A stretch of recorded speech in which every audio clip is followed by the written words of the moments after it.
quero convidar você a abrir em Isaías 52. Vamos fazer a leitura. Isaías 52.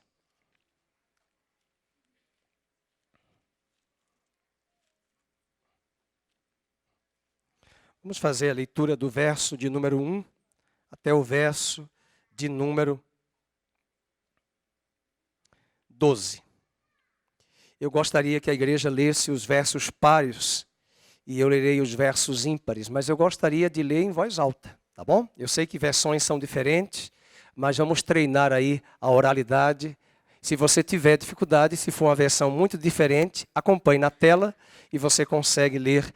E hoje nós voltamos a transmitir ao vivo, nós queremos dar uma satisfação. Não foi nenhum problema técnico nosso, a nossa máquina é da Sony.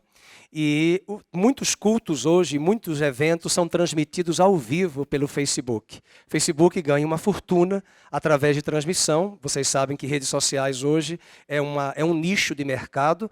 E eles exigiram que a Sony tivesse um recurso que tem que pagar para poder liberar as máquinas da Sony para transmitir ao vivo esses cultos e esses eventos. E o Rogério, nós queremos agradecer, teve que correr, porque a previsão era para abril o Facebook liberar, porque a Sony não queria patentear isso. Então nós oramos e graças a Deus o Rogério correu, tivemos que levar a máquina para a Sony aqui em Campinas, para dar a liberação para o Facebook liberar para podermos transmitir ao vivo. Está bem explicado. Mas muito difícil, alguns irmãos que queriam assistir ao vivo não estavam podendo assistir há mais de um mês em função disso. Hoje, graças a Deus, retornamos aí a transmissão. Tá bom? Tudo hoje tem essas questões de direitos autorais, mas era a Sony que tinha que resolver com a Facebook e não conosco, né? Vamos abrir Isaías 52, verso de 1 ao 12. Você pode ler. Vou liberar as crianças. Desperta, desperta, reveste da tua fortaleza, ó Sião.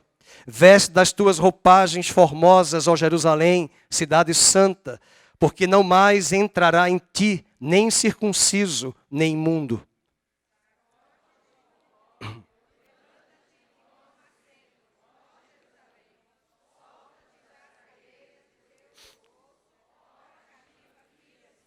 Porque assim diz o Senhor, por nada fostes vendidos, e sem dinheiro sereis resgatados.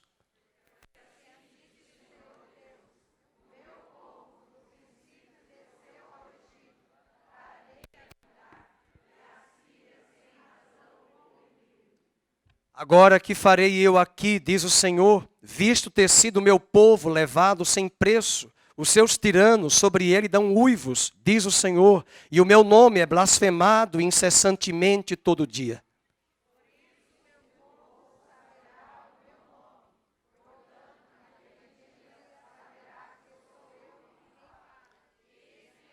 Que formosos são sobre os montes os pés do que anuncia as boas novas, que faz ouvir a paz, que anuncia coisas boas, que faz ouvir a salvação, que diz a Sião, o teu Deus reina.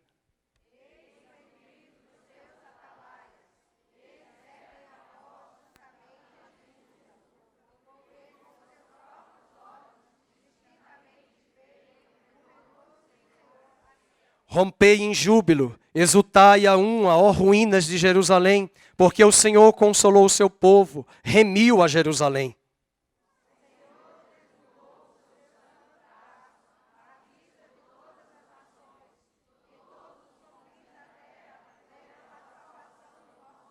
Retirai-vos, retirai-vos, saí de lá, não toqueis coisa imunda, saí do meio dela, purificai-vos, vós que levais os utensílios do Senhor.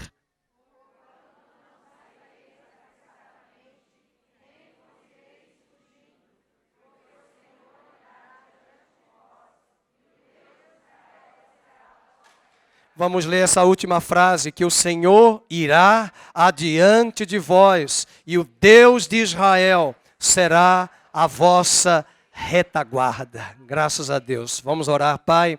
Nós oramos a Tua palavra, para que o Senhor, nós lemos a Tua palavra e oramos para que o Senhor fale conosco neste dia de celebração e de festa. Obrigado por cada vida que o Senhor tem trazido e somado aqui conosco. Obrigado pelas pessoas que nos visitam. Obrigado pelo Renan que está aqui, sua esposa, seu filho.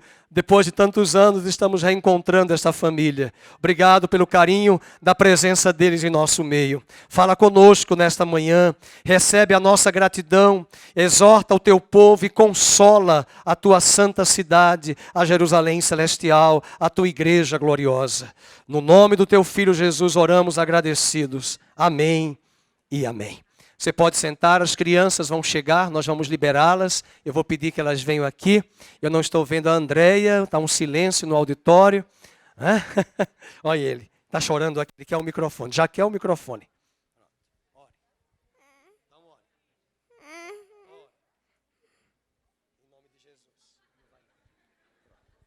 Olha quem está aqui, a Rafaela e o Gabriel. Gabriel ora? Não? Não quer orar. Então Samuel ora. Senhor Deus Pai, muito obrigada por ter curado a nossa amiga. Abençoe todos que estejam aqui. Guarde todos eles e os pobres. Façam que todo mundo tenha uma vida muito boa. Em nome de Jesus, amém. Tem uma vida muito boa, em nome de Jesus, amém. Amém. Deixa eles subirem, né, queridos? Nós acabamos de ler um dos livros mais antigos da Bíblia, do Velho Testamento. 700 anos antes de Cristo nascer, o profeta Isaías, chamado pelos judeus o profeta messiânico, escreve esse livro. Um livro que tem 66 capítulos. É muito curioso o livro de Isaías. Os judeus messiânicos que recebem a Jesus como Messias, já passam a ter uma leitura distinta desse livro após a conversão. Os judeus ortodoxos enxergam esse livro apenas como profeta que fala do reino do Messias. Esse livro foi escrito, como eu disse, 700 anos antes de Jesus nascer. 66 capítulos que podem ser divididos em 39 livros, aliás, 39 capítulos e 27 capítulos. Você pode dividir esse livro. Do capítulo 1 ao 39 de Isaías, todas as palavras pertinentes são palavras de correção a Israel, palavras destinadas à Babilônia, ao Egito, à Assíria, ao Império Medo-Persa, que foram nações que escravizaram Israel. Do 1 ao 39. Você não vai fazer a mesma coisa do capítulo 40 ao 66. Se você contar agora, do 40 ao 66, são 27 capítulos. E é muito interessante porque o nosso cânon Novo Testamento, a nossa Bíblia cristã, seja católica ou protestante, ela tem um conjunto de livros de 66. 39 do Velho Testamento, 27 do Novo Testamento. E as profecias do capítulo 40 de Isaías, até o capítulo 66, são profecias destinadas ao Messias. São profecias que começam a falar do reino restaurado de Israel. Aliás, quando os manuscritos do Mar Morto foram encontrados na caverna de Cúmera, em Israel, no sul de Judá, em novembro de 1947, quando a ONU aprovou o Estado de Israel, meses antes, no mesmo ano de 47, um pastor de ovelhas seguiu uma das ovelhas que encontrou ali nas cavernas de Cúmera, um dos livros. E o livro que foi encontrado aberto era o livro de Isaías. Por providência, o capítulo que foi achado aberto era Isaías 40. E quem conhece Isaías 40 sabe que o texto começa assim: consolai, consolai o meu povo, diz o Senhor, consolai Jerusalém, consolai o meu povo, preparai o caminho para o meu povo. Os manuscritos do Mar Morto estão hoje no museu em Jerusalém. E o capítulo 40 até o capítulo 66 de Isaías, 27 livros, que tem um total de 27 livros do Novo Testamento, todos esses capítulos apontam para a vinda de Cristo. Por exemplo, nós acabamos de ler o 52 até o 12, mas do 13 em diante, do versículo 13, ele vai falar do servo sofredor. Vários capítulos, e do 40 até o 66, ele vai trazer profecias de que o povo de Judá, que estava na Babilônia, oprimido por Babilônia, oprimido pelo Império Medo-Persa, oprimido pela Síria, oprimido pelo Egito, esse povo voltaria. Restaurariam os muros, restaurariam a cidade, esse povo restauraria o culto, a casa de Deus, o templo, e restauraria a esperança messiânica, o Messias, de que um dia ele virá. O capítulo que nós selecionamos hoje para essa data tem muito a ver com a nossa história. O capítulo de Isaías 52 começa no versículo 1, acompanhem comigo, com um imperativo. Leiam, desperta, desperta. E aqui está um dos primeiros comandos de Deus para aquele povo naquela ocasião. Os bastidores desse capítulo querem mostrar para nós algo muito mais importante. Aqui estava uma nação de Judá, dominada pelos caldeus da Babilônia, e nós devemos lembrar que o povo de Israel foi um povo escravizado pelo Egito, oprimido pela Síria e capturado e levado cativo para a Babilônia. Jeremias havia dito que Judá ficaria em Babilônia 70 anos. Jeremias capítulo 29 vai dizer que depois de 70 anos, Deus tiraria com braço forte os judeus da Babilônia. Eles foram para a Babilônia. 70 anos é uma vida. 70 anos nós criamos raízes nos lugares onde estamos. Mas vem a hora em que Deus vai despertar o seu povo para sair de Babilônia e voltar para Judá. É o período do ano 539 a.C.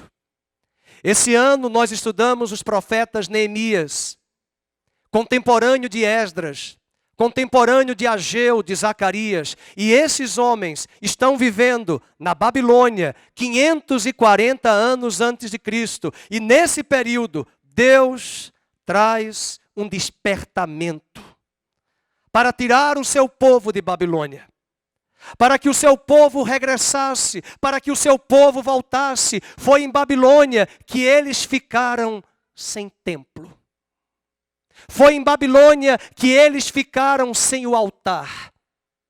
Foi em Babilônia que eles ficaram sem o sacrifício levítico sacerdotal das ofertas e dos animais.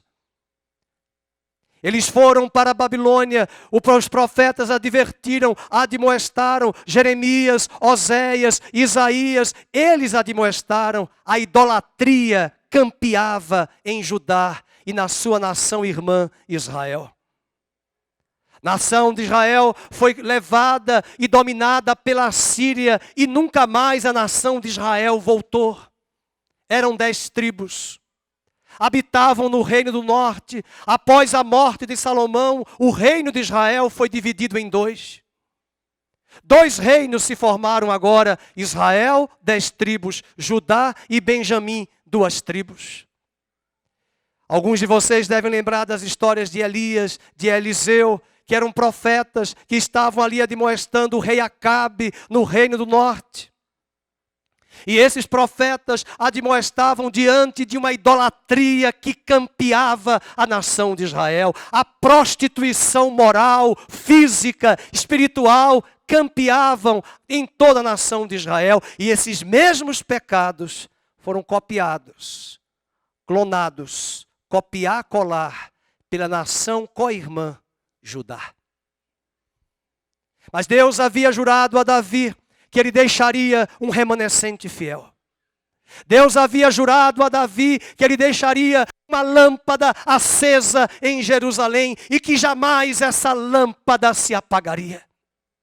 Deus havia jurado a Davi que o descendente dele, do trono do seu cetro, um dia tomaria esse cetro de volta e assumiria o trono de Judá e reinaria eternamente.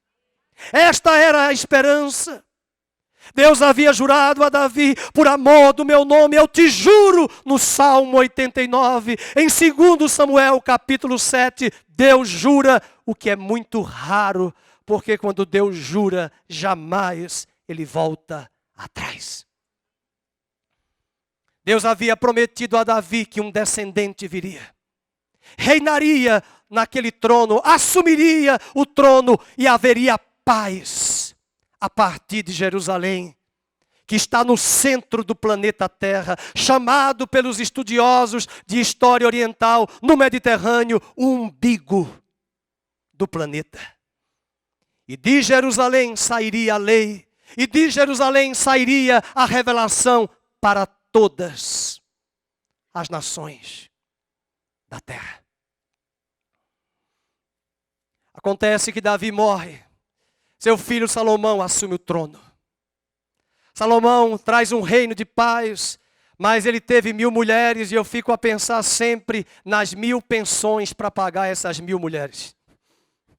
E a Bíblia diz que essa mulherada trouxe a idolatria, não com desrespeito a vocês mulheres, mas eu sempre digo nos casamentos, e ontem eu falava para um casal que é muito mais fácil a mulher trazer o marido para a igreja do que o marido puxar a esposa.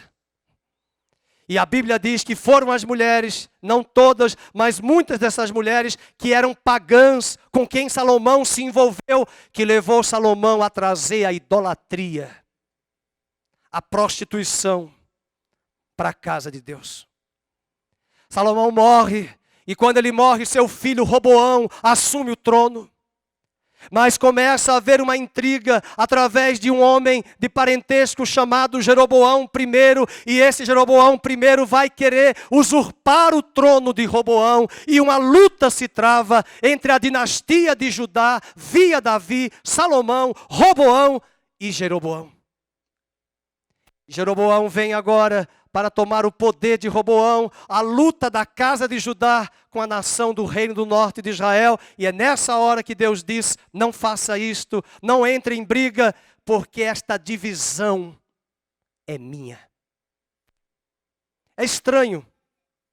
Às vezes nós achamos que a divisão é muito estranho na casa de Deus. Nenhum lugar se sustenta com divisão. Jesus falou e disse que uma casa dividida não se edifica. Mas nesse caso, Deus não estava falando de divisão, de contenda. Ele disse: eu vou dividir para multiplicar, porque eu preciso separar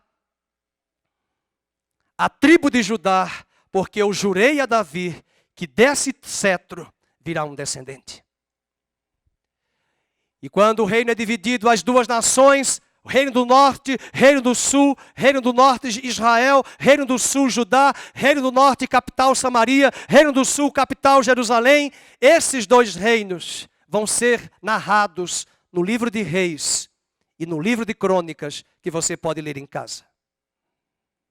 Mas no livro de 2 Reis, capítulo 17, o reino de Israel foi dizimado, porque a Assíria veio, tomou todos os habitantes do reino do norte e levou e espalhou as 10 tribos entre as nações da terra. Se você que está nos visitando, talvez você já é cristão e não sabe, por que hoje Israel é chamado de judeu? Por que hoje nós dizemos, ele é um israelita? É judeu, mas na verdade judeu é de Judá, mas porque a única tribo que voltou para a terra da Judéia, para a terra de Eretz, Israel, foi a tribo de Judá. E eu queria olhar nos olhinhos para ver se os seus olhos vão brilhar agora, para lembrar vocês que só Judá voltou porque Deus jurou a Davi que uma lâmpada estaria acesa em Jerusalém e jamais se apagaria. Quando nós estamos aqui agora no capítulo 52, o profeta está vivendo 239 anos antes da profecia se cumprir. E o que Deus vai usar nessa profecia para apontar a volta do povo para a terra, para apontar para a vinda do Messias, para apontar para a segunda vinda do Messias, está tudo aqui. E o que Deus vai fazer com Israel, Ele fez e faz com a igreja. Durante 2000 anos, nós estamos aqui celebrando hoje o aniversário da igreja, mas você deve lembrar que a igreja não tem 8 anos, a igreja tem quase 2000 anos nessa caminhada. A igreja é a extensão do projeto de Deus antes da fundação do mundo, porque a Bíblia diz que o Cordeiro de Deus, que é Jesus, morreu para nós há 2000 anos, mas ele morreu na mente de Deus. 2000 anos, morreu antes da fundação do mundo. Você entendeu isso? Quando foi que Jesus morreu na mente de Deus? Vamos dizer juntos? Antes da fundação do mundo. E aí já derruba por terra a velha pergunta: por que Deus criou Adão sabendo que Adão ia pecar? Mas ele já sabia que ele ia pecar. E ele já criou o plano perfeito para trazer Cristo, que desde a eternidade ele foi separado e eleito antes da fundação do mundo. E lá em Apocalipse 13 diz que nós, a igreja, o povo eleito, fomos separados por Deus antes da fundação do mundo.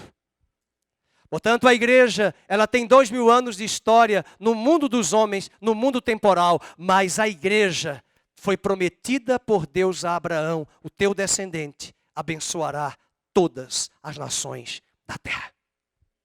Mas aqui não existe igreja. Capítulo de Isaías, o povo de Judá está em Babilônia. Não existem apóstolos, não existe igreja, Jesus não havia vindo. Não existe o livro de Atos, não existe o Novo Testamento. Nós estamos 5 séculos antes de Cristo nascer, quando essa profecia se cumpriu. E o que Deus vai fazer é o que Ele quer fazer hoje nas nossas vidas. Deus só tem um povo em aliança aqui no Brasil. Deus não tem compromisso com o Brasil, mas Deus tem um compromisso com a igreja, a noiva. E essa noiva, Ele traz um comando. Vamos ver o primeiro chamado de Deus aqui para a igreja e para Israel. Verso 1, desperta. Desperta. Eu queria dizer hoje de manhã, Deus está nos chamando para um despertamento espiritual. Esse mundo que está aí, meus queridos, se você entender o texto dos capítulos 47 de Isaías, 48, 49, 13, 14, sabe quem Deus está julgando lá? Babilônia.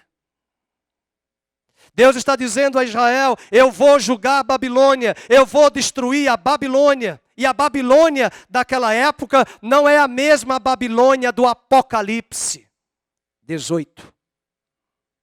Mas a Babilônia do Velho Testamento, ela aponta para nós aquela Babilônia que vai disputar no Apocalipse com a cidade santa, a Nova Jerusalém, que é a igreja. É que, na verdade, eu estou com medo de falar tudo que está aqui na minha cabeça, porque tem coisas que nós não entendemos. Nós entendemos de muita coisa desta terra, mas nós temos uma dificuldade muito grande de entender os mistérios de Deus. Eu escuto muitas pessoas dizendo: mas a Bíblia é muito difícil. A Bíblia é muito difícil. Não, não é difícil não. Você entendeu Matrix? Como é que você não vai entender a Bíblia? Você entendeu Matrix? Você entendeu tantos filmes que vai nas profundidades, das profundezas profundas? Como é que você não entende a Bíblia? Como é que você entende tantos filmes, tantos seriados? Tem seriados que eu não tenho nem paciência de assistir. Porque tem que se concentrar. Tem que tomar um calmante para você entender e tem que ver todo o extrato, tudo que está ali atrás, um background, para entender. Como é que você não entende? É porque nós não nos expomos muito às Sagradas Escrituras. Deus não quer que fiquemos de fora no dia em que Ele voltar como noiva.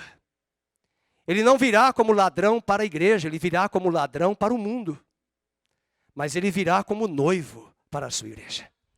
E como Ele não quer que a igreja fique de fora, Ele está dizendo o que Ele disse para Judá: desperta.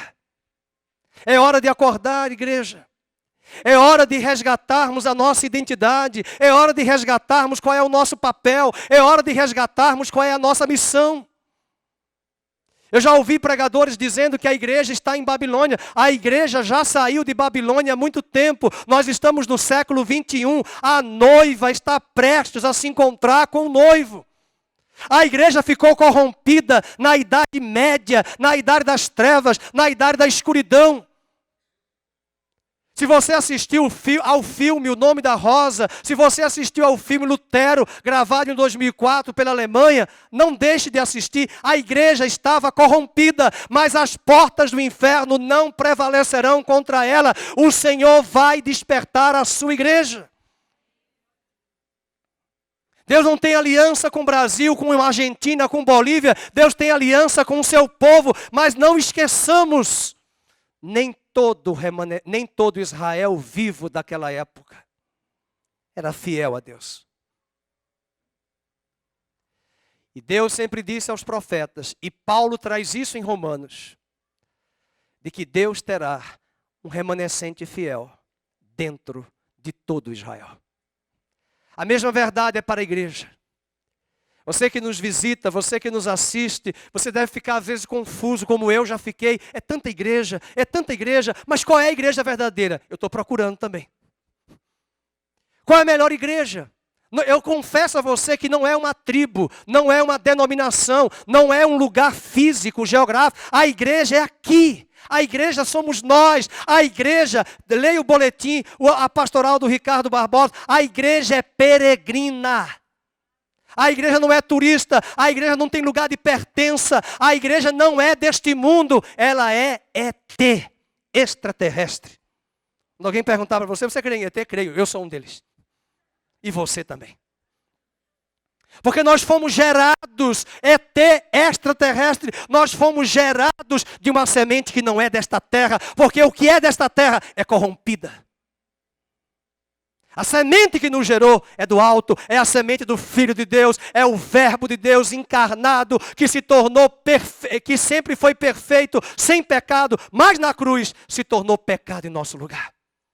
Ressuscitou, subiu aos céus, foi apresentado por Deus como primogênito, desceu à terra, soprou o Espírito sobre todos que estavam ali e até hoje, todos que recebem o seu sopro, recebem a identidade de filho de Deus e a igreja. Isso é igreja. E nós precisamos despertar. Olhar para esse mundo e ver que todas essas futilidades, essas vaidades, essas coisas que estão ao nosso redor, nós estamos aqui como peregrinos, mas isso não nos pertence. Não dá para assistir aqueles programas de humor, mas tem uma frase que se dizia, eu nunca assisti, alguém que me falava, de onde vem essa frase? Eu aprendi com a pessoa, isso não me pertence mais. Pois é, isso não nos pertence mais. E porque não nos pertence, veja o que o profeta fala, volta para o capítulo 52, no versículo número 2, sacode-te. Não é a música do pagodeiro não, se levanta, sacode a poeira e dá a volta por cima.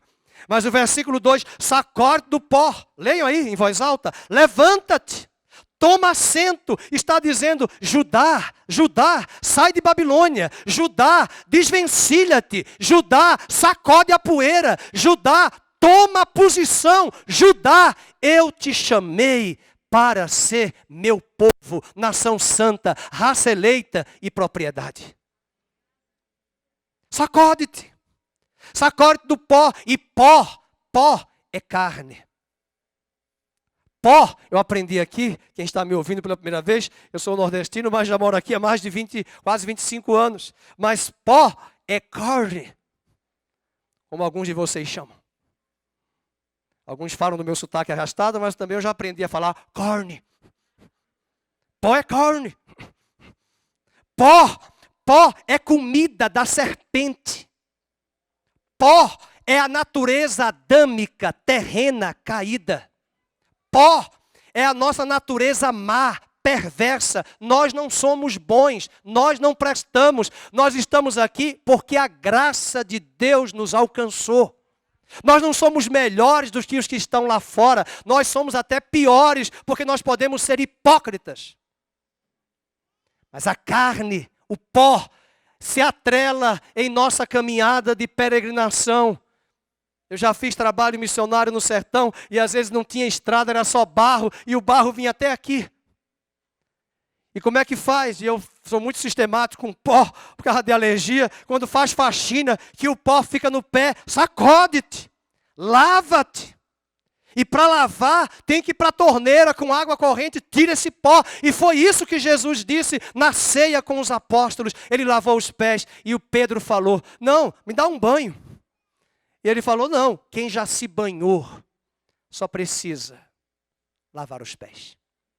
Sabe o que Jesus quis dizer? Se você já foi lavado, banhado pelas águas das Sagradas Escrituras, do verbo de Deus e pelo sangue de Jesus, todos os dias Deus nos convida para lavar os nossos pés, porque como peregrinos nós andamos nesta terra e o pó da fofoca, e o pó da malícia, e o pó da maledicência, e o pó da sensualidade, e o pó da prostituição, e o pó da fofoca vai se atrelando ao nosso pé.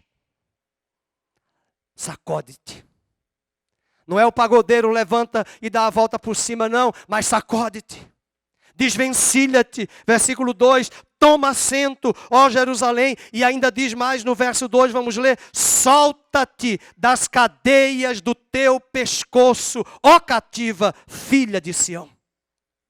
O que é que o profeta está querendo dizer? Tu eras cativa de Babilônia. Você foi capturada por Babilônia, Judá. Você foi escrava do Egito. Você foi oprimido pela Síria. Lembra do teu passado e enxerga hoje a tua posição. O Senhor te chamou lá no Monte Sinai, Israel, para ser nação santa, povo eleito, raça eleita e propriedade exclusiva do Deus Todo-Poderoso, a fim de que anuncieis as obras do Senhor. Quantos aqui hoje de manhã podem recordar que Deus quebrou as suas cadeias? Amém? Só tem pouca gente aqui que teve... As minhas foram quebradas, estão sendo quebradas. Quantas cadeias foram quebradas aqui? Meus queridos, o Evangelho liberta. Ontem eu falava uma pessoa aconselhando, só o Evangelho tem poder para libertar. Só o Evangelho vai poder mudar o teu marido e mudar você. Só o Evangelho, não é pastor, não é padre, não é religião, não é igreja. É o Evangelho. O Evangelho liberta. O Evangelho quebra as cadeias. Isaías profetizou no capítulo 10, verso 27. Naquele dia o teu jugo será quebrado por causa da unção. Desvencilha-te, ó, quebra as cadeias do teu pescoço, ó filha de Sião. E quem não sabe, filha de Sião é uma palavra sinônima de Jerusalém. Versículo 3, acompanhando. Porque assim diz o Senhor, por nada fostes vendidos. Olha que lindo. E sem dinheiro sereis resgatados. O que é que ele quer dizer aqui? Pode colocar o versículo para a gente acompanhar. Porque nós temos que entender a profecia. Judá foi levado para a Babilônia sem dinheiro. Ninguém pagou. Babilônia capturou e levou. Não foi comprado. E aí Deus brinca e diz, e sem dinheiro. Sabe o que ele quer dizer aqui? Acompanhe na tela. Sem dinheiro sereis resgatados. Sabe o que ele quis dizer? O que ele já tinha dito em Isaías 44. Você não vai ler. Se o meu servo Ciro, ainda que ele não me conheça, eu vou parafrasear, ele vai assumir o poder. Ele vai governar a Babilônia através do império dele, que é o império Medo-Persa. E quando ele se assentar no trono, Israel, eu te garanto que esse rei, sem Rivotril, sem Lexotan, sem cerveja, sem uísque, ele vai pegar a caneta, naquela época não tinha caneta, ele vai pegar uma pena e vai escrever, vai dizer assim, o que esse bando de judeu está fazendo aqui? hello, vocês todos judeus aqui na terra da Babilônia, voltem para a terra de vocês. E a Bíblia diz que ele vai, a história diz que ele vai assinar, selar com o carimbo do rei, e vai mandar todos os judeus voltarem de Babilônia para a terra de Judá.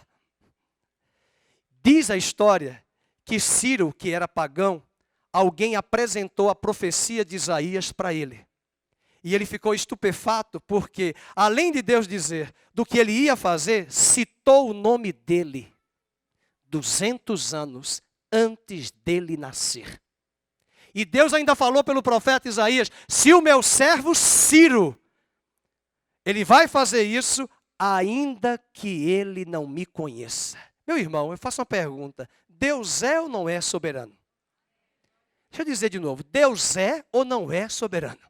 Por isso que eu gosto de Daniel, ele diz para o rei da Babilônia, ele faz como quer, ele põe, ele tira, ele exalta, ele humilha, ele arranca, ele puxa, ele estabelece, ele remove, ele estabelece reis, faz como quer, porque ele é rei.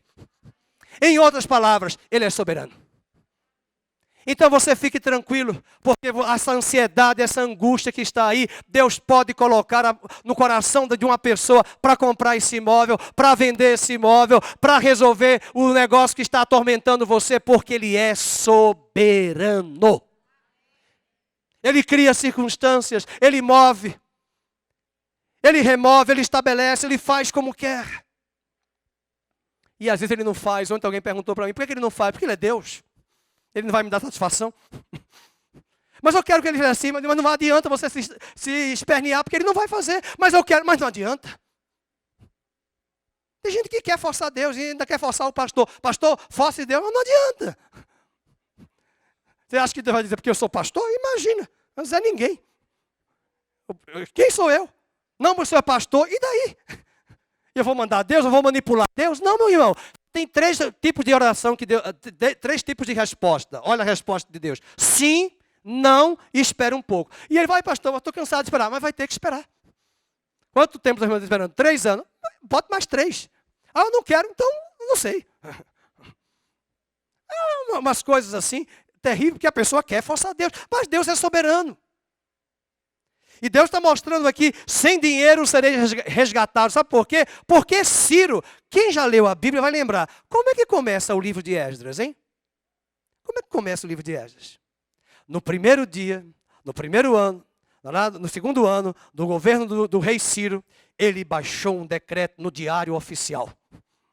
E o decreto dizia que todos os judeus nas 127 províncias do Império Medo-Persa fossem agora e voltassem para a sua terra. Sabe quantos voltaram?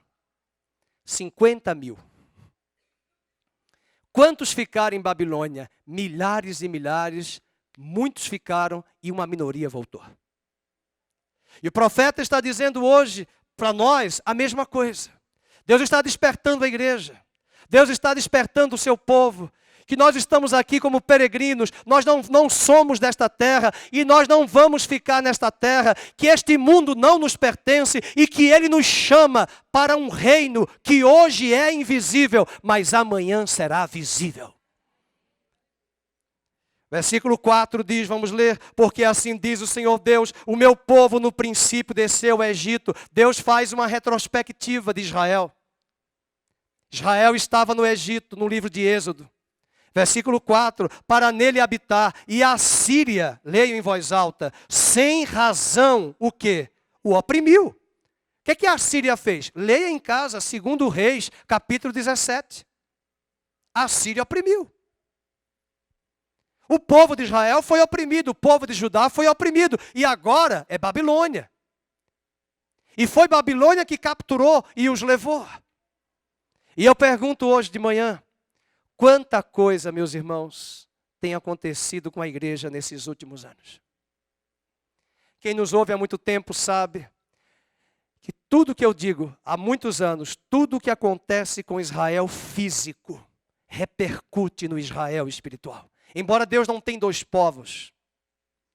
E quando eu vi esses ataques das colinas ali da faixa de Gaza contra Israel, mandando ataque, eu já penso logo nos ataques das trevas contra a igreja. O inferno tem tentado de tudo para arrancar eu e você da nossa posição. O inferno tem tentado de tudo para desanimar a você e a mim, para desanimar a igreja, oprimir a igreja, para jogar tudo para o alto, para deixar para trás todos esses anos de caminhada histórica como igreja. O inferno tem levado a igreja a ser tentada em áreas de vulnerabilidade, de pontos de fraqueza, que a igreja venceu em Cristo e agora ele deu uma trégua e ele volta para puxar o tapete e derrubar a mim e a você. Mas as portas do inferno não prevalecerão contra a igreja. Ouvimos aqui que o Senhor não vai nos deixar sermos tentados. Na canção que nós ouvimos aqui com o Paulo Baruch, além das nossas forças. Está respaldado em 1 Coríntios capítulo 10, que o Senhor não nos deixará sermos tentados, sem que antes Ele não nos dê o escape. Quantos de nós temos sido bombardeados na mente? A maior batalha que a igreja enfrentou no primeiro século, no segundo século, foi uma batalha cruenta do Império Romano, perseguindo a igreja e perseguindo os judeus. Eu tenho certeza que a guerra hoje, ela não é física, mas ela é espiritual. A guerra hoje é de valores. A guerra hoje é de ideias. A guerra hoje é de conceitos. A guerra hoje é aqui no emocional. Deixando eu e você numa volatilidade, numa inconstância. Não sabemos o que queremos. Queremos isso, não queremos mais. Decidimos isso, já não decidimos mais. Pensamos assim, daqui a pouco já mudou. E fica uma inconstância dentro da nossa alma. É uma guerra que se trava aqui dentro. Por quê? Porque, leia o texto, a Síria oprimiu. O Egito escravizou. Babilônia capturou. O que é que tem capturado a mente dos nossos jovens? Ontem atendi muitas pessoas e eu estava conversando com um jovem. Ele disse, pastor, eu não quero mais saber de internet, de rede social. Rouba o meu tempo. Eu digo, tudo bem. Às vezes é bom ter para você ter, como por exemplo, tem gente que consegue chegar aqui pelas redes sociais, descobre os horários de culto, descobre aonde nós estamos, o endereço, pelas redes sociais. Sabendo usar na dose certa, tranquilo. Mas o que é que Babilônia tem feito? E não pense vocês que são jovens, não. Eu atendo gente que trabalha em empresa, executivo, que confessa, pastor, meu casamento está arrasado. Por quê? Porque a mente capturada pelos pop-ups, pelas mensagens que vêm naquelas janelinhas laterais do Windows, com pornografia, com prostituição, com happy hour de empresa, de homens casados que vão frequentar e de uma forma bem sutil vai dizimando e destruindo o casamento por causa de rap, que não é rap, é unrap. E o inimigo vem sutilmente para quê? Para gerar na igreja uma frieza. Para gerar numa igreja uma frustração, uma decepção. Para que eu e você deixemos de congregar. Porque se ele conseguir isso, Deus não terá testemunho na terra entre as nações. Porque o único povo que ele tem é a igreja. Guarda aí no versículo 4, a Síria, sem razão, o oprimiu. E aí o profeta pergunta, agora que farei eu aqui, diz o Senhor, verso 5, visto ter sido meu povo levado sem preço, os seus tiranos sobre ele dão uivos. Quantos desses tiranos, numa figura metafórica, Babilônia, Egito, Assíria, e hoje, quantos desses tiranos estão oprimindo a igreja? E nós temos visto pastores esse ano, muitos, que se suicidaram. Porque o diabo sabe, ferirei o pastor e dispersarei as ovelhas. Vamos destruir as famílias pastorais. Vamos tocar nos filhos dos pastores. Vamos trazer doença. Vamos trazer isso, vamos oprimir os que estão atuando na igreja. Vamos trazer sofrimento para que eles perguntem, aonde está Deus em meio a todo esse sofrimento? Deus está no trono, no mesmo lugar quando o filho dele morreu lá na cruz. E muitas pessoas começam a entrar nessa lógica, porque as pessoas que são muito intelectuais, elas querem ter respostas para tudo, mas nas coisas espirituais, nem sempre a razão vai ter respostas. E uma das coisas que me deu angústia como pastor, nesse mundo contemporâneo, que as pessoas querem respostas prontas. Elas querem entender, Deus, por que eu estou vivendo isso? Estou na tua casa, mas não quer dizer nada. Leia o livro de Jó. Por que ele sofreu? Eu não sei. Eu só sei o final da história. Deus deu a ele em dobro. Ainda casou de novo. Ela casou de novo, não teve filho de novo. Não casou, eu estou casando Jó. É que a mulher dele ficou e deveria ter partido, porque só murmurava. Né? Depois virou de goteira, virou uma benção. Aquela mulher goteira. Mas a Bíblia diz que ele teve sofrimento. Eu nunca vi na Bíblia por que Deus deu aquele sofrimento. É o livro mais, para mim, é o livro mais importante da Bíblia. E, aliás, é o livro mais antigo, é Jó. Mas é o que está acontecendo hoje. Aquela Babilônia que oprimia, que capturou, aquele povo quis ficar em Babilônia. E tem muita gente hoje que tem desistido facilmente de ser igreja. Porque prefere ficar debaixo da tirania dessas potestades, que às vezes, muitas delas, dessas potestades malignas, até facilitam para muitas dessas pessoas as coisas terrenas. Mas o preço é muito alto a ser cobrado lá na frente. O capítulo de versículo 5 agora diz, e o meu nome é blasfemado incessantemente todo dia. Se Judá vai para a Babilônia, Deus perdeu o testemunho dele. Deus levantou Israel para ser um testemunho. Não, Deus não perdeu. Porque até lá em Babilônia, Daniel foi testemunha. Aleluia. Ezequiel foi testemunha. Diga amém, irmãos. Não é culto fúnebre, não. Daniel estava lá, em Babilônia. Ezequiel estava lá, diz amém. Diz amém. Neemias estava lá. Zorobabel estava lá. Esses homens voltaram. Eles estavam lá em Babilônia. Eles foram luz. Eles foram luz. Testemunho. Aliás, é isso que o povo não entendeu. Jeremias estava lá no templo, capítulo 3, e o povo ficou idolatrando o templo. Meus irmãos, Deus não está preso a prédios. Aí Deus falou para Jeremias dizer ao povo, diga ao povo que eu estou cansado deles ficarem dizendo, templo do Senhor, templo do Senhor, templo do Senhor, templo do Senhor. Aí Deus diz, eu não quero vocês apenas no meu templo. Eu quero vocês aqui.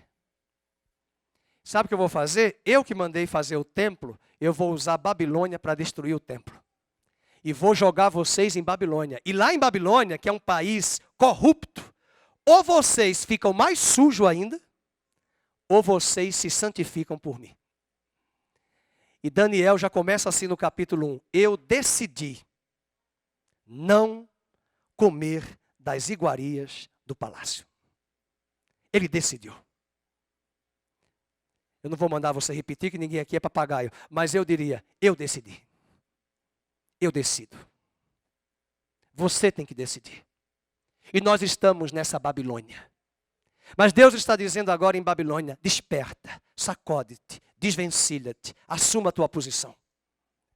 E o versículo de número 6 diz, por isso o meu povo saberá o meu nome. Marque essa frase. Por isso o meu povo saberá o meu nome. Sabe por que o profeta está dizendo isso? Pergunta a um judeu hoje, por que eles foram para a Babilônia? E eles vão dizer na ponta da língua que eles voltaram de Babilônia com um zelo, o nome do Senhor. Tem judeus hoje ortodoxos que quando vão escrever o nome de Deus, eles trocam de caneta. Porque eles souberam que blasfemaram tanto a Deus com a idolatria, que lá em Babilônia eles foram corrigidos. E quando esses judeus voltaram, os mais conservadores têm duas canetas. Uma para escrever os textos sem o nome de Deus. Quando vem o nome de Deus, eles trocam de caneta, dobram os joelhos, pega a caneta de escrever o nome de Deus e escreve. E até hoje, eles não pronunciam o nome de Deus.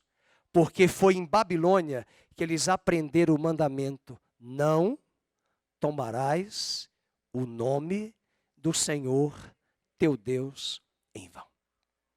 A gente põe até Deus na taça dos Libertadores? Se Deus quiser, ele vai ganhar. Deus quiser, o Flamengo vai ganhar. Se Deus quiser, o Corinthians vai ganhar. Se Deus quiser, quer dizer, tudo é Deus. O nome de Deus é blasfemado. O nome de Deus é contaminado com essas coisas que não deveriam ser colocadas de forma alguma. Mas Deus está dizendo, para ajudar e para a igreja, o meu nome será zelado por vocês. Não tomarás o nome. Veja o versículo 6. Por isso o meu povo saberá, e não é apenas zelar, vai conhecer o nome de Deus. Tem uma palavra de Apocalipse que eu sou apaixonado. Diz que naquele dia Deus falará o seu nome. Você já leu essa passagem? Que as nações, o Egito perguntou, a Faraó perguntou a Moisés, qual é o nome de Deus? Aí Deus diz para Faraó que meu nome é Eu Sou. Eu sou. Esse é nome? Eu sou. É que eu sou em hebraico, o verbo não se conjuga nem no futuro do presente, nem no pretérito. É no presente, só tem presente e é sempre presente. Mas Deus quis dizer muito mais. Eu sou, você quer cura? Eu sou a cura. Você quer provisão? Eu sou a provisão. Você quer justiça? Eu sou a justiça. E o que você precisar, eu serei o que você precisa. Eu sou o que sou. Aleluia. Por isso que a gente vê, olha o paganismo. Você perdeu alguma coisa? São Longuinho. Você precisa se casar? Santo Antônio. Você precisa, não sei lá, vai ali. Quer dizer, tem para cada coisa um mediador. Não, quer casar? É Deus. Quer um trabalho? É Deus. Está enfermo? É Deus. E o nome dele passou a ser um nome redentor. Não apenas o Deus Criador, o El Elyon, o El Shaddai, agora é o El Iavé Tissidikenu, Iavé Jireh, Iavé Shalom, Iavé Mikadesh. Todos esses termos em hebraico são termos para referendar que ele pode fazer como Deus redentor para resgatar e restaurar aquilo que você perdeu. Eu sou o que sou. E ele diz no verso 6, o meu povo saberá o meu nome, portanto naquele dia, vamos ler? Saberá que sou eu quem fala. E ele diz ainda, eis-me aqui. Mas um detalhe, se Judá vai voltar para a Babilônia, Deus tem um propósito, ele quer restaurar o testemunho. Veja o verso 7, que formosos são sobre os montes os pés do que anuncia as boas novas, que faz ouvir a paz. E é isso que Deus espera de nós. Nós saiamos desse mundo de opressão. Sejamos as testemunhas dele, aqui nesta terra. Deus não chamou missionários como o Jonatas e a Tainá.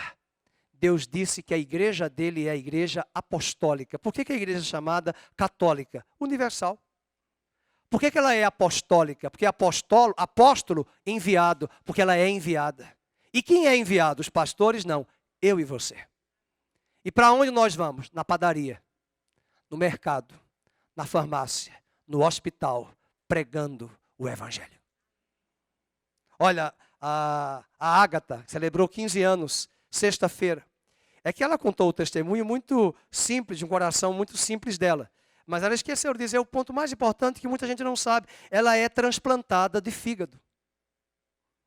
E quando agora, depois de muitos anos, voltou tudo, as dores, os médicos ficaram perdidos, consultando hospital daqui, hospital dali, não sabiam dizer o que ela tinha. Nós oramos aqui e os médicos mais confusos ainda, porque o que é? Será que é fígado? Será que é hérnia? Será que é intestino? E as dores não cessavam, irmãos. Foram dores fortes que essa menina enfrentou. E Jesus apareceu no quarto dela. Uma pessoa falou para mim, pastor, por que ela não perguntou quando é que ele vem? Eu digo, a gente tem tempo de perguntar isso? Fica tão estupefato com a visão. Alguém perguntou, pastor, por que ela não perguntou? Tem tanta coisa para perguntar. E eu, minha filha estava lá. Quando é que ele vem? Eu digo, eu já tenho a resposta, ele não vai dizer.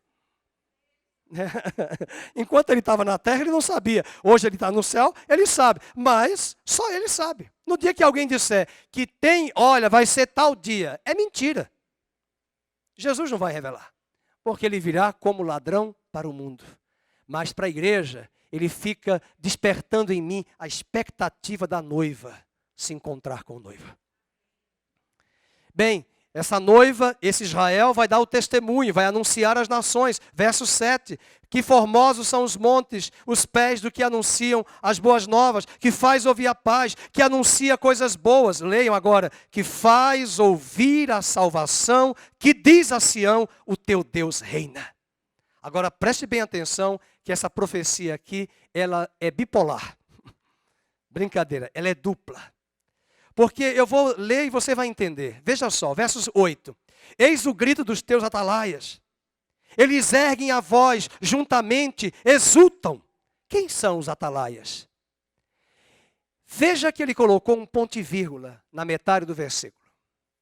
Porque esse povo que está em Babilônia, eles vão voltar para a terra e veja, quem vai ser os profetas que vão dizer, o Senhor está vindo, o Messias virá, vamos edificar a casa. Eu vou dizer pela ordem, Ageu, Zacarias, Malaquias, Esdras, Neemias, Zorobabel. Eles estão dizendo, eles voltaram de Babilônia. Mas tem um mistério aqui. Ele vai falar da segunda vinda. Veja o versículo 8. Porque com seus próprios olhos, distintamente, leiam, vem o retorno do Senhor a Sião. Eles estão vendo. Apocalipse diz que todo olho verá. Então estes atalaias não são apenas os daquela época do século V a.C. Somos nós, os profetas, os atalaias, os da torre de vigia, que vão anunciar, vocês estão prestes a verem a vinda do Senhor. Eles vão ver o retorno do Senhor. E diz o verso 9, rompei em júbilo, exultai a uma, ó ruínas de Jerusalém, porque o Senhor consolou o seu povo, remiu a Jerusalém, o Senhor desnudou o seu santo braço à vista de todas as nações e todos os confins da terra, leiamos, verão. Vamos, irmãos, a salvação significa dizer que todas as nações receberão testemunho do Evangelho. Através de quem? Diga para o seu irmão, de mim. E de você, da igreja.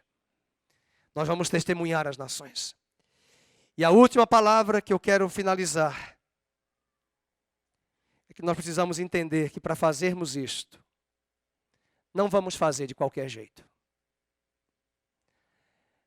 A casa de Deus somos nós. Deus não está preso a prédios. Mas uma coisa que Deus não vai admitir é que Babilônia continue reinando em nossa vida. Há pessoas que são capazes de, você vai ver muito isso no cristianismo contemporâneo. Já existia nos dias dos apóstolos e de Jesus. Alguns radicais, alguns mais equilibrados, outros mais relaxados e acomodados. Se você estudar o Novo Testamento, nos dias de Jesus, nós tínhamos os fariseus, os essênios, os zelotes. Cada um deles tinha uma cosmovisão diferente, uma da outra, em relação ao Messias. Não é diferente hoje. Mas para todos, Deus vai pedir e exigir uma coisa. A Babilônia não pode estar presente em vocês. É um grande mistério o livro do Apocalipse.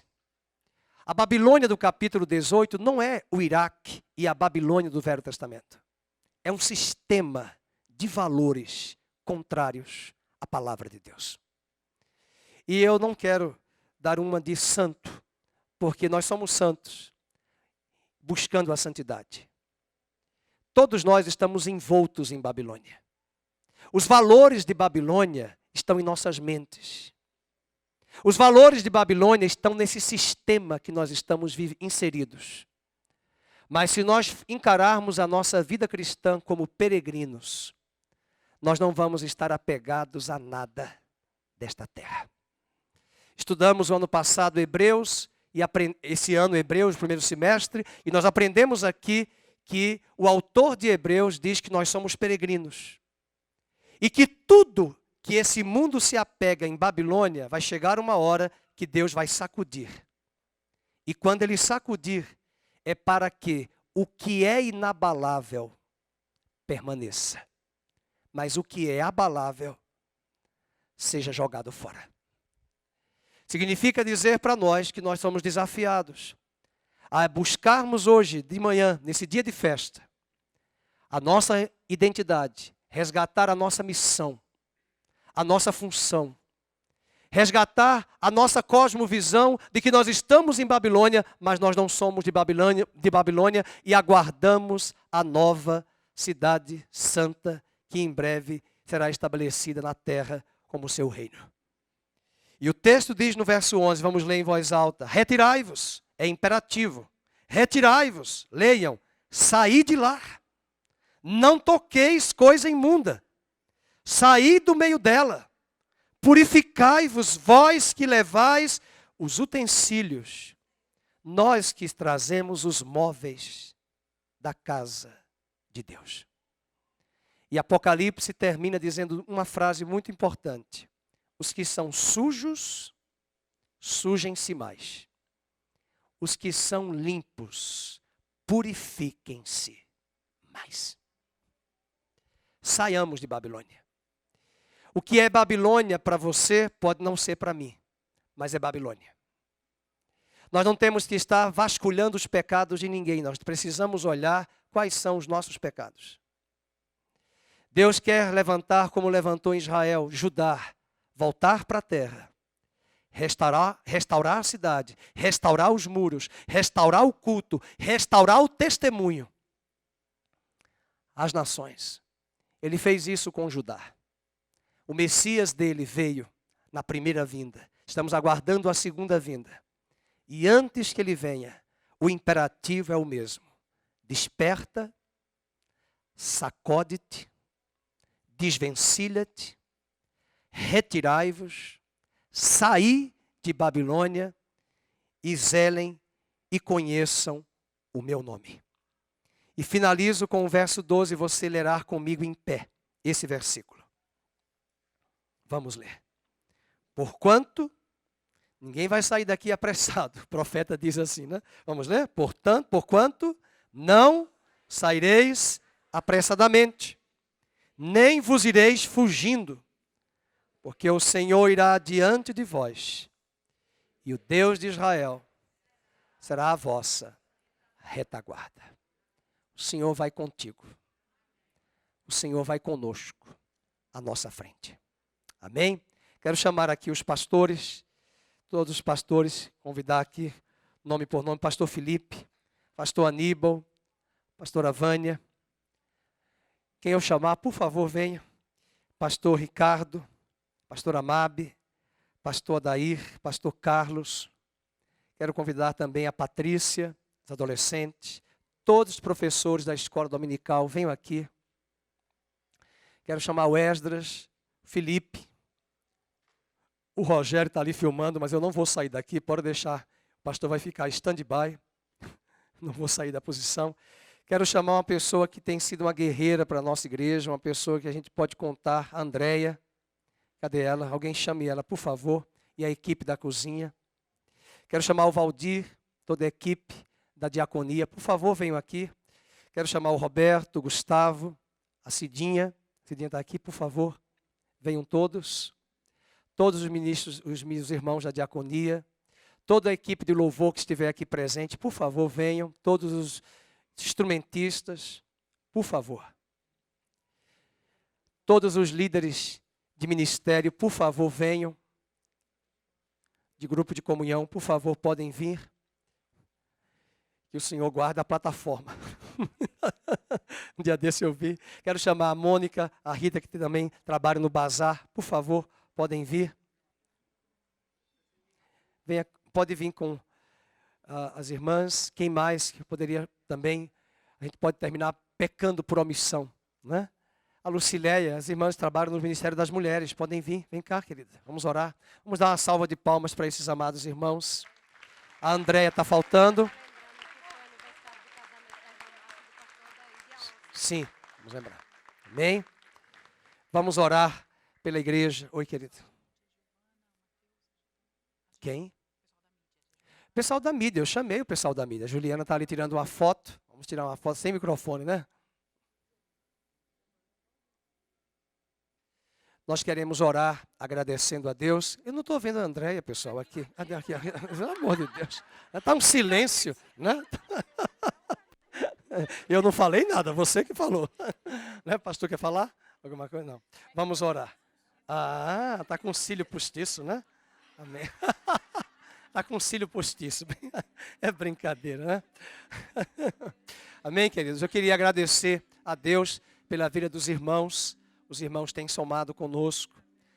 Tem sido uma caminhada, não somente de 8 anos, muitos de vocês já andam conosco há muitos anos. E ninguém está seguindo homens, vocês estão seguindo a Cristo. Nós não somos perfeitos, mas estamos buscando aquele que é perfeito. Ninguém faz uma igreja sozinho, nós precisamos dos irmãos. Cada um de nós tem suas virtudes, tem suas falhas, tem suas fraquezas, eu também e você também. Mas quando os irmãos encontrarem uma igreja perfeita, por favor me chamem, eu quero conhecer. Tá? Mas eu prefiro ser como Paulo.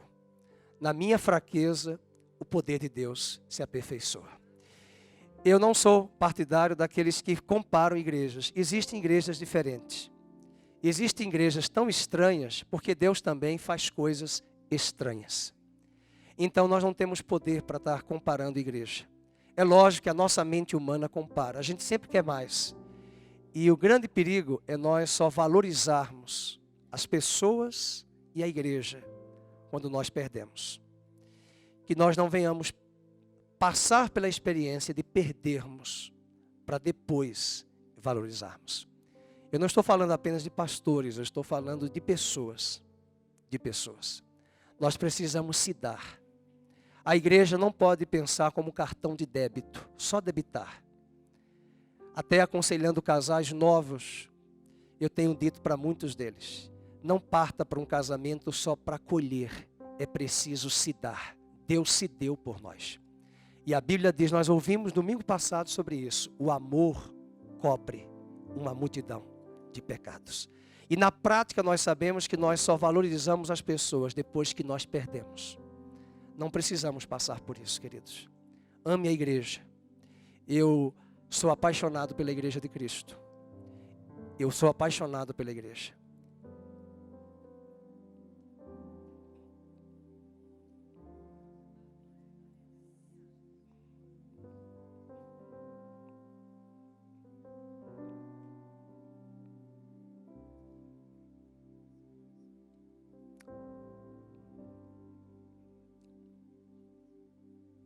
Nós cobramos muito das pessoas. Mas se nós sairmos do nosso mundinho e perguntarmos a alguns que estão aí, como foi a semana de muitos deles, nós vamos parar de reclamar. Às vezes nós pastores chegamos aqui no púlpito com a cabeça explodindo de tanta coisa.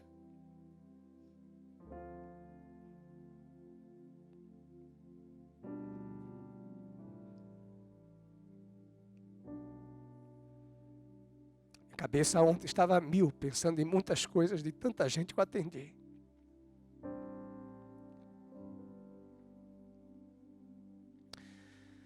E se nós entrarmos no lugar do outro, nós vamos parar de questionar e disputar por conta de coisinhas. Que nós sejamos mais igreja. Mais igreja. Estamos muito aquém. Estamos muito aquém. E não compare pensando que é essa ou aquela, faz isso e aquilo. Cada igreja tem sua singularidade. Cada igreja. Tá bom? Assim como nós temos nossas singularidades, especificidades e missão própria. Amém? Mas todas se completam.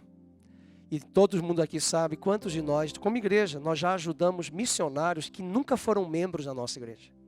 Porque nós não temos visão denominacional de somente os da nossa igreja. Nós ajudamos pessoas de outras igrejas que precisam, porque nós não temos essa visão. Vamos orar. E eu sou muito grato por todos. Amém? E peço perdão por alguma coisa. Vamos orar. Pai, olhamos para esse texto de Isaías 52. E os paralelos que eu vejo com Judá são os mesmos paralelos conosco. Somos o bichinho de Jacó. Estivemos em Babilônia espiritual durante séculos.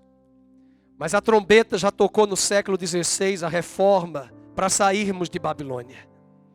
Estamos agora em pleno século XXI, desejando que essas promessas que foram trazidas há 2.700 anos atrás pelo profeta Isaías, elas sejam verdades em nossa vida. Para que sejam verdades, nós precisamos nos despertar.